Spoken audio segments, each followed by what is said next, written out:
Hey guys, in today's video, we're going to talk about how the left leg works in the golf swing.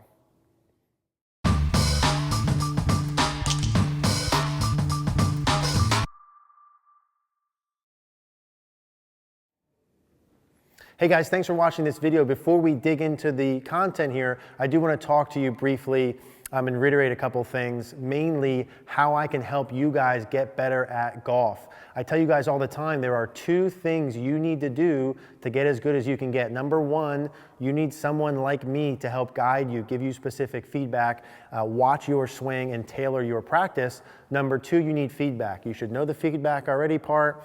I want to talk to you about getting more help from me specifically. That is why we created CogornoGolf.com. We have a Facebook community. You can post your swing. I can show you what to do. It will expedite the process of you guys getting better. Please check it out. The link is in the description down below. Thank you. All right, guys, so let's talk about how the left leg works in the golf swing. What I want to do is talk about it in detail here, where the left leg should be at address, how it works during the backswing, how it works during the downswing, some common pitfalls to look for. And I'm going to try and hit a little bit more here as we're doing these to demonstrate. So let's start with the setup position. If I take a setup here normal with my 8-iron, what does the left leg look like at address? There's really not a ton here to be concerned with. The two little things I would say from here, really from the down the line angle, is going to be how much should the knees be bent? Okay, so from the down the line, I'm basically looking for both of the knees to be bent down to the end of your shoelaces, or right about where the base of your foot meets your toes. That's how much bend you should start with your left leg at address. I prefer from face on that the leg is in a pretty neutral position or slightly externally rotate like you're sitting on a horse. So here's normal. I don't want them in like this. I like it neutral or slightly out. Okay, that would be the deal. So bent over shoelaces, neutral, slightly out, at address. Like 0.01% of the time in the lesson, I might change that on someone. That's just a minor little thing. Backswing, however, is more important.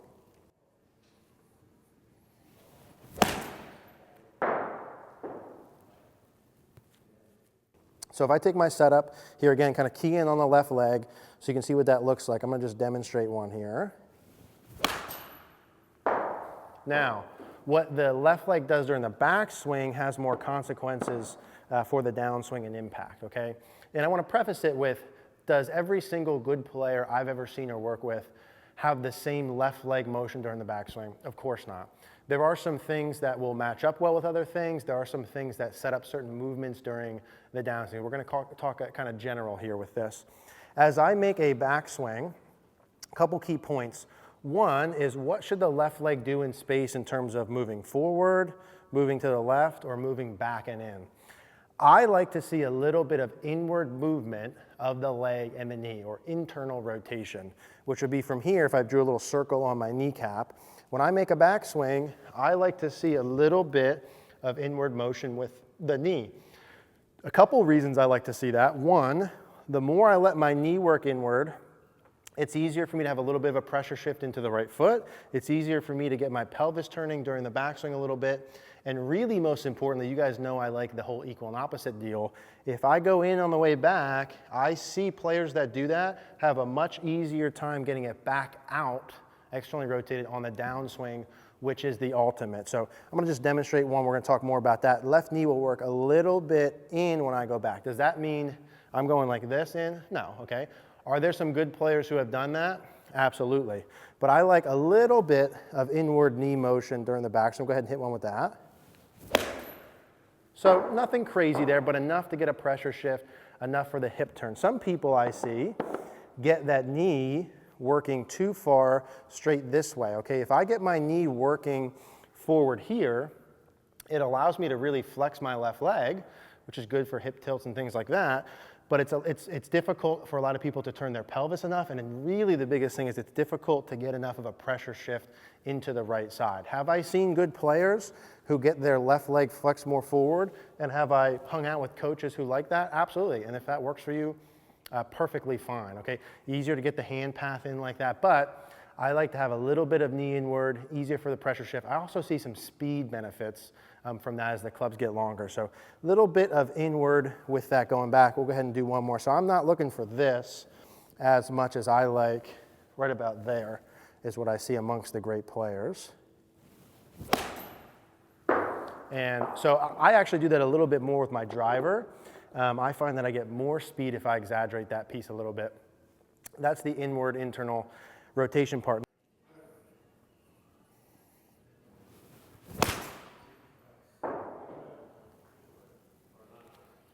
From the down the line, it's also relevant in terms of how much should my knee gain flex. For sure, from a dress, if my knees are over my laces, my left knee will increase bend when I go back, and my right leg, not my knee will increase bend, my whole leg will increase bend, and my right leg will lose some bend.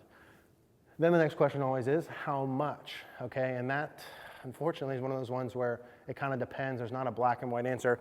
I would say what's pretty safe as a checkpoint, you guys know I like checkpoints, would be if the knees start over the edges of the shoelaces, by the time you get to the top of the swing, the kneecap will be roughly, I'm saying roughly here, guys, over the edge of the toe. Roughly at the end of the foot is a good margin. If I went way past that, I'm gonna change my pelvis tilts, my turn rates, blah, blah, blah, you know about that.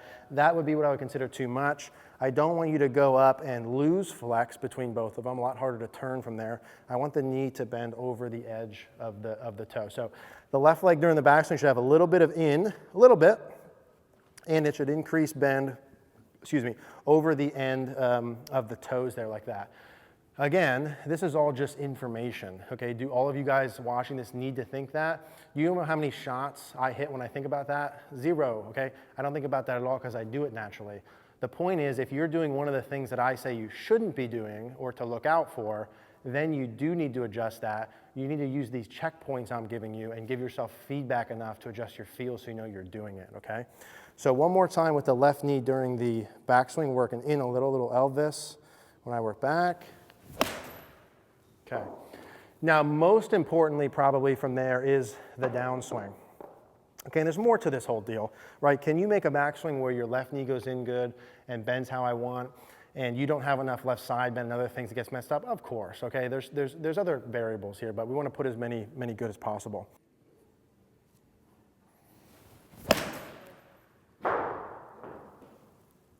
The most important thing from the top, if I get this in a little, okay, if my left knee increase flex a little, is what I do from the top during the downswing, okay? What I want to have happen from here, no doubt about it, with this leg, is I want my left leg to externally rotate as I'm beginning my downswing. My pressure is going to shift into my foot. My leg is going to externally rotate. So this quad is going to be turning. This kneecap is going to be turning. Notice the pressure is getting on the outside part of my ankle as my hip goes around. Okay, that's happening from about the top of my backswing through the first half. Okay, until my arms are getting from here just past left arm parallel, down just before I get club head parallel to the ground, and then I'm straightening my leg. My legs are getting closer together. I'm extending into my follow through. So I think a lot of you guys know, because a lot of us are talking about it, for this to get externally rotated. But how long do you do it?